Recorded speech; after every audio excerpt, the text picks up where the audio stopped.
BBC Urdu کے programme سیروین میں خوش آمدید. ہمارے لندن اسٹوڈیو سے میں ہوں شفیع نقوی جامعی. سن 2015 دنیا بھر میں اپنے ماحول اور اپنی زمین کا تحفظ کرنے والوں کے لیے اب تک کا سب سے خطرناک سال تھا. یہ بیان گلوبل وٹنس نامی تنظیم کا ہے جو سماجی مسائل کے بارے میں شعور پیدا کرتی ہے. سب سے زیادہ متاثر برازیل ہے جہاں اپنے وسائل اور زمین کی حفاظت کرتے ہوئے کم از کم 50 افراد جنگلات کی غیر قانونی کٹائی اور کانکنی کرنے والوں کے ہاتھوں مارے گئے. ایمیزون سے نامہ نگار ویری ڈیوس کی رپورٹ عمر آفریدی پیش کر رہے ہیں.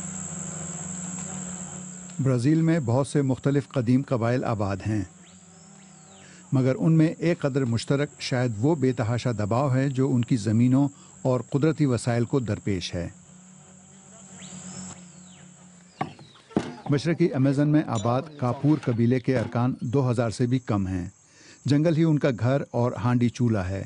جدید برازیل سے ان کا واسطہ کم ہی پڑتا ہے، مگر ان کی زندگی اور زمینوں کو مستقل خطرات کا سامنا ہے.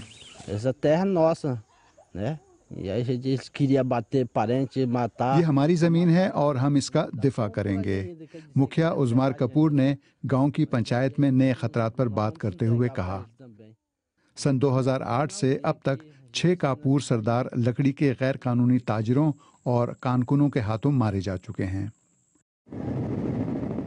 امیزن کے برازیلی حصے میں ہر برس 5000 مربع کلومیٹر سے زیادہ رین فارسٹ یا استوائی جنگلات ختم ہو رہے ہیں. برازیل میں بقائے ماحول کے محکمے اپنی سی کوشش کر رہے ہیں، مگر ان کا مقابلہ طاقتور اور بدعنوان تجارتی کمپنیوں سے ہے. ہمیں منظم جرائم کا سامنا ہے.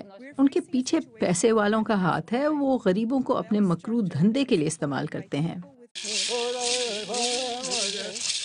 ایک نئی رپورٹ کے مطابق گزشتہ سال صرف برازیل میں کم سے کم 50 قبائلی رہنماؤں اور بقائے ماحول کے کارکنوں کو قتل کیا گیا. مجرم شاذ و نادر ہی پکڑے جاتے ہیں. ڈونا میرینا کہتی ہیں کہ ان کے شوہر کے قاتلوں کا سب کو پتہ ہے، مگر گرفتار کوئی نہیں کرتا. اگرچہ دھمکیوں اور دھونس میں آ کر بہت سے دیہاتیوں نے اپنی جدوجہد ترک کر دی ہے، تاہم اپنی زبان اور روایت کے حامل اس چھوٹے سے کاپور قبیلے کے لیے ایسا ممکن نہیں، کیونکہ اس کی جنگ زمین سے زیادہ اپنی بقا کے لیے ہے.